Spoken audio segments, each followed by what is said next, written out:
And did they notify anyone of the location of the shooting? Las Vegas Sheriff Joe Lombardo has repeatedly said that police didn't know that a security guard had been shot until 4 more officers climbed the stairs to the 32nd floor at 10:17 p.m., 12 minutes after the shooting started and 2 minutes after it ended. Wednesday marked the 1-month anniversary of the shooting. The conclusion that the 4 officers were nearby during the massacre is inescapable from the statement issued by MGM Resorts. It was first sent on October 12 to clarify the timeline of events which involved the shooting of security officer Jesus Campos near the outset of Paddock's onslaught, and whether Mandalay Bay alerted police to the Campos shooting. MGM said, and Lombardo agreed the next day, that Campos was shot at about 10:05 p.m., and reported the shooting within 40 seconds of Paddock beginning to fire out of his suite at the end of 132nd floor hallway. Metro officers were together with armed Mandalay Bay security officers in the building when Campos first reported that shots were fired over the radio, MGM said. These Metro officers and armed Mandalay Bay security officers immediately responded to the 32nd floor. This makes sense. Of course Mandalay Bay security would respond immediately to a report of shots fired in the hotel. It also is unsurprising that Las Vegas police happened to already be in the large Mandalay Bay complex, and would check out the call as well. The rapid response seems to be corroborated by building engineer Stephen Schuck, who like Campos was dispatched to investigate a stairwell door that had been tampered with, apparently by Paddock. The recording of Schuck's radio transmissions shows he reported, "Call the police, someone's firing a gun up here, someone's firing a rifle on the 32nd floor down the hallway." Schuck tells the dispatcher he's unsure what room, but it's in the 100 wing. In less than a minute, Schuck reports on his radio, "Security is here," and he can be heard advising them, 100 hallway, don't go.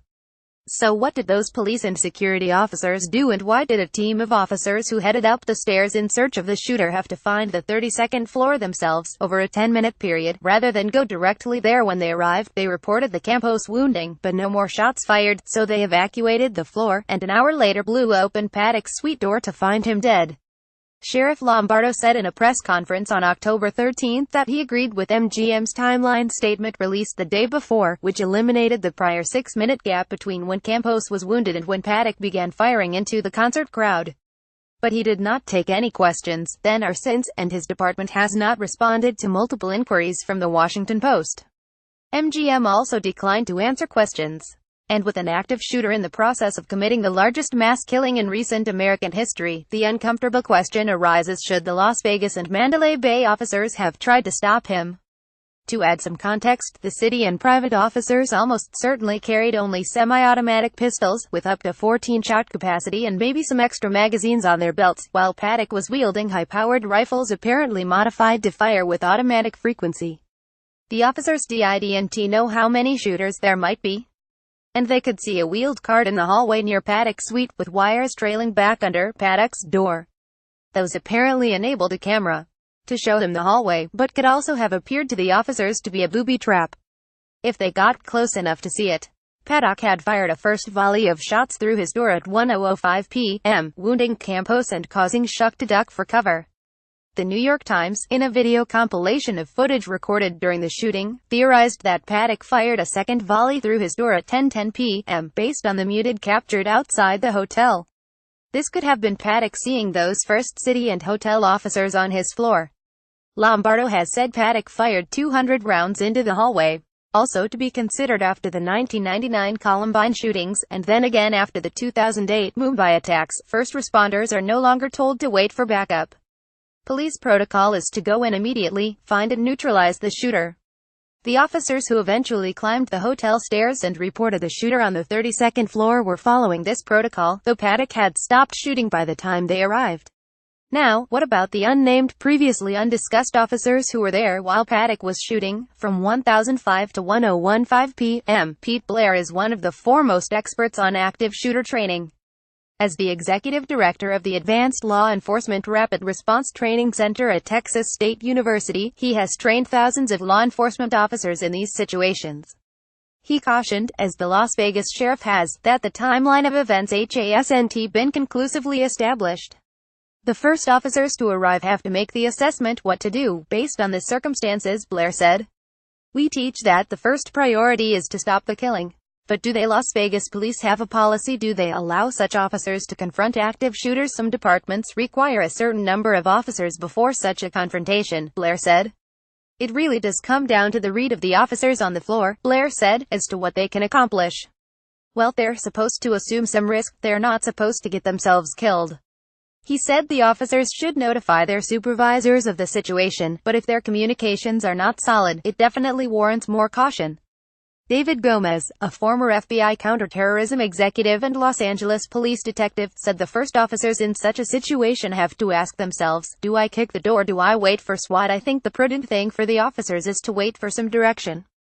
They have to ask, how much risk do they want to put themselves into? You don't just go willy-nilly into something like that without a plan. They don't know if it's one guy shooting. Is it 5 guys? Is he waiting for us to enter? Is there a better way? Tactically they may have been armed, but I highly doubt they were carrying long weapons of the type you'd need. While Blair and Gomez counseled caution, others felt that the first responding officers needed to try to interrupt Paddock by any means necessary. They were also critical of MGM and Mandalay Bay for not being ready for such a situation in an age when mass shootings are, sadly, commonplace. Tom Conley, head of a private security firm in Des Moines and counterterrorism instructor for the U.S. Department of Defense, wrote an article in Security magazine blistering Mandalay Bay for not stopping the attack. I was confused how it was that the killer could have been allowed to keep shooting seemingly unhampered for 11 to 12 minutes. My first thought was, where the heck was hotel security while all this shooting was happening and while people were dying? After his article appeared, MGM released its statement indicating their security people were there. Conley said the hotel's first mistake was sending an unarmed security guard to check the unsecured fire door. Conley said Campos was a contractor from the Yellow T-shirt concert event type security company, not a Time Mandalay Bay employee. He said there also didn't appear to be any way for Mandalay Bay to communicate its situation to the concert security across the street. Conley said MGM should have had an armed response team ready to roll in such a situation, that they would have rushed to the 32nd floor and moved toward the shooter's suite. If the person starts firing through the door, Conley said, you fire back and the problem's eliminated. For them MGM to be somehow taken off guard or surprised by this is really criminal. He said if Campos had been armed, he could have immediately returned fire. He only has to keep the guy busy until backup arrives. If they had trained professionals, where the hell were they on the 32nd floor when Campos was shot? The police respond and they don't know what floor to go to. He credited hotel and casino owner Steve Wynn with taking aggressive security steps which other Las Vegas hotels have not. Lawyers representing victims of the shooting expressed similar sentiments. They know this kind of event is possible, said attorney Richard Bridgeford, representing the family of Andrea Costilla. It's like earthquakes, they're inevitable and buildings are earthquake-proofed. These shootings are the lead story for the last year and a half. They knew the earthquake was going to occur. They need to have a security protocol designed to stop something like this from occurring. Attorney Catherine Lombardo, who has filed a class action suit in California on behalf of the victims, said that MGM had claimed it didn't want to try the case in the press, but then released that statement. While she wanted to wait for a report from the authorities before giving her opinion, she wondered about the actions of those who responded first. Aren't they supposed to go toward the shooter? Lombardo asked. Isn't that what cops do? They run towards the danger. Here is the statement issued by MGM Resorts International on October 12. Although we prefer not to comment on the details of the investigation, we are issuing this statement to correct some of the misinformation that has been reported. The 9:59 p.m. PDT time was derived from a Mandalay Bay report manually created after the fact without the benefit of information we now have. We are now confident that the time stated in this report is not accurate. We know that shots were being fired at the festival lot at the same time as, or within 40 seconds after, the time Jesus Campos first reported that shots were fired over the radio. Metro officers were together with armed Mandalay Bay security officers in the building when Campos first reported that shots were fired over the radio. These Metro officers and armed Mandalay Bay security officers immediately responded to the 32nd floor.